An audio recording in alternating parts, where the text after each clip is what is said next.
Hey everybody, thank you so much for joining this talk today. My name is Christian Hartford and I'm the head athletic performance coach for the Beach Volleyball national team. And today we're going to talk about strength training for vertical jump. I want to start with this quote. As to methods, there may be a million and then some, but principles are few. The person who can grasp principles can successfully select his own methods.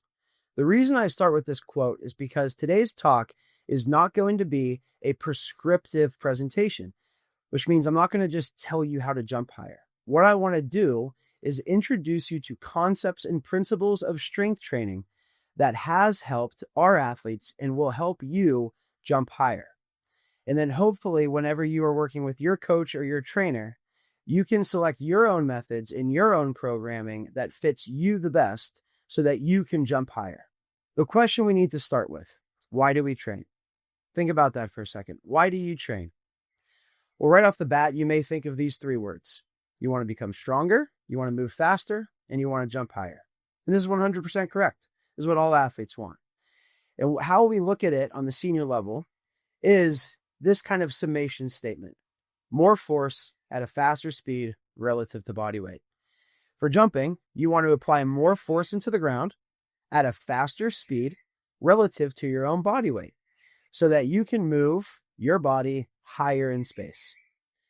Simple, right? It's a great way to kind of simplify this training. However, there's one piece that we don't often talk about or that is under-discussed, and that is this. You also want to train for tolerance and robustness. What does that mean? It means that you can tolerate the forces that jumping requires and the forces that your sport requires for years on end, for matches in a row, without getting injured or without seeing a decrease in performance. And so this is where strength training comes in. When we discuss strength training, what we're discussing is building the foundation so that you can jump higher and move faster for a very long period of time, for a season, for a career, without injury. And where I want to start this conversation is by looking at tendons and muscles, okay? Tendons and muscles, along with the skeletal system, are the drivers to human movement. What do tendons do, right? The muscles get talked about a lot. Bones get talked about a lot. What do tendons do? Well, tendons are that happy middle ground between those two, right? They're the moderator, I guess. Tendons transmit the force generated by the muscles to the bones to cause movement. In the sport of volleyball, we may think of the patella tendon the most, right? It's that tendon right under your kneecap, between your kneecap and your tibia. This causes jumper's knee, patella tendonitis. It's also one of the primary drivers of human movement in jumping. Why is this so important with young athletes? Is because a lot of research has shown that there's an uneven development of muscles and tendons in younger athletes, and that muscles develop strength and develop mass far quicker than tendons develop mass or cross-sectional area and strength, right? This is what can cause jumper's knee, is that the muscles are transmitting more force than the tendon can actually handle. Look at this picture, for example.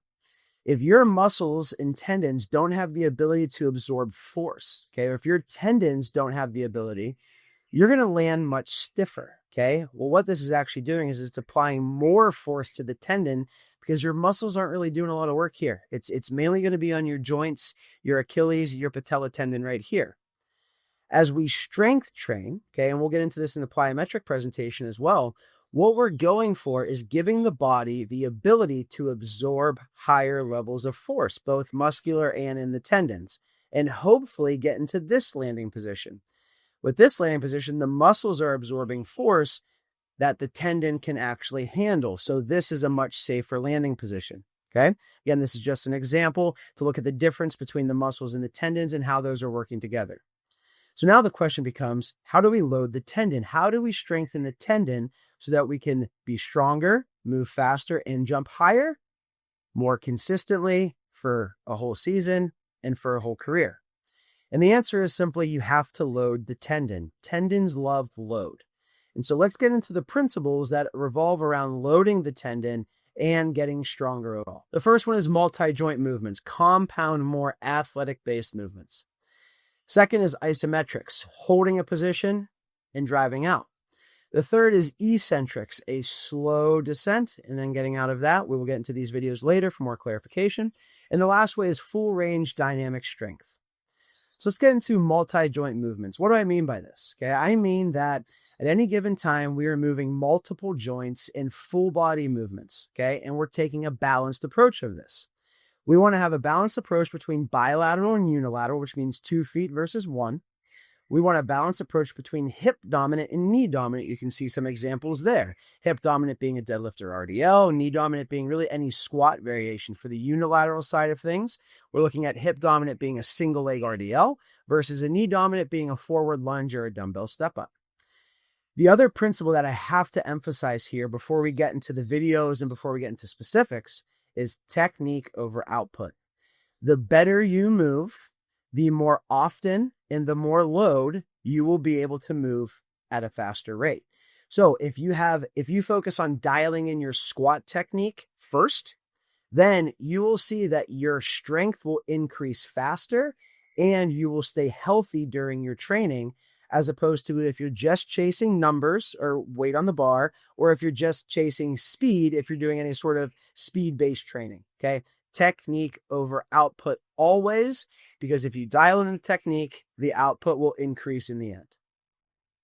Now, where we start a lot of our athletes in the progression is with isometric training. The reason being is that with isometric training, we are working on taking the muscles to the end range of motion where they are weakest and strengthening there. So you'll see through these videos, for example, with the squat, I'm getting to the very bottom of a squat where it is the hardest to hold tension, and I'm holding that tension.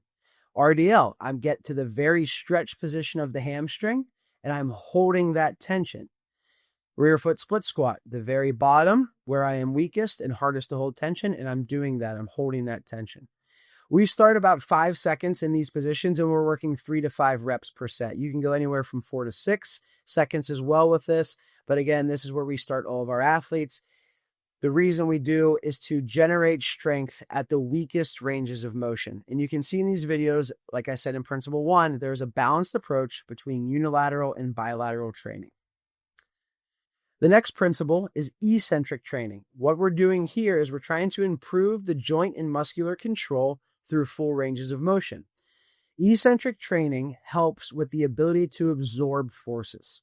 Okay, think about eccentric training as fixing the brakes on your car. We are making the brakes more efficient. Why does this matter in sport? Well, let's go back to vertical jumping.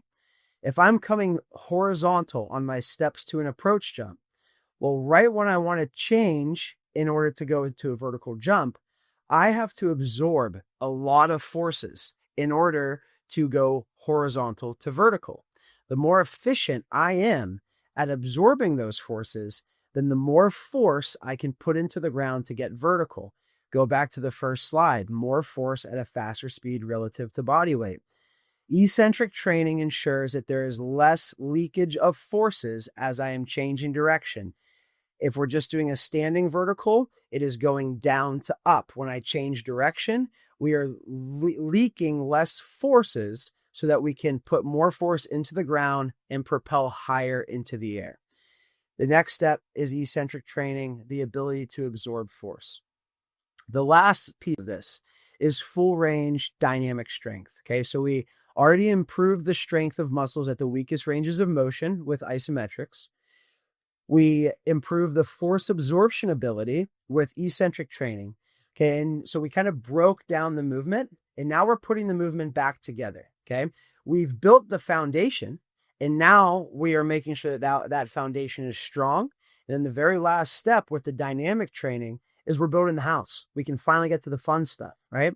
So you'll see as I go through here, I'm just going to go through normal reps of squat, normal reps of RDL.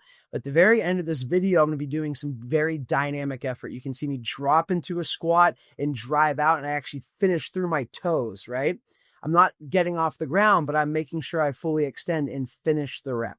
And then the very last exercise you'll see in this video is a stomp step up. Okay, this is a very dynamic effort training. I'm driving my foot into the box and I'm flying up as fast as I possibly can. Now, the one thing that really makes a huge difference with dynamic strength training is your intention matters, okay?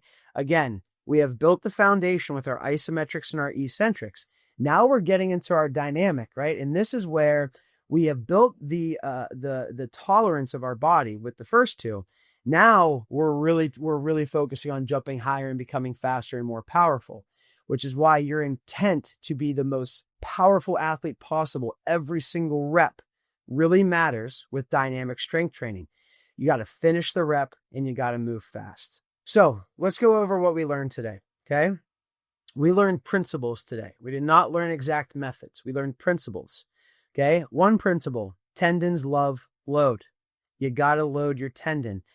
And if you want stronger tendons, okay, you will have healthier knees, you'll have healthier joints, and also stronger tendons usually means you're a little more elastic, okay, meaning you can kind of pop off the ground a little faster, which is obviously crucial for vertical jumping.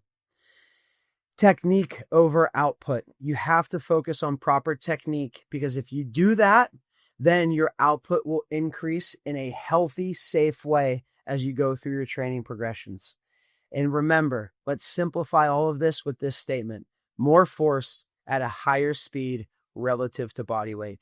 This is why strength training matters. This is why strength training will help your vertical jump. And this is why taking a principled approach to strength training will not only help you jump higher, but it will help you jump higher for longer and more consistently throughout the season.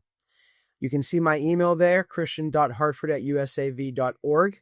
Please feel free to send me an email if any questions.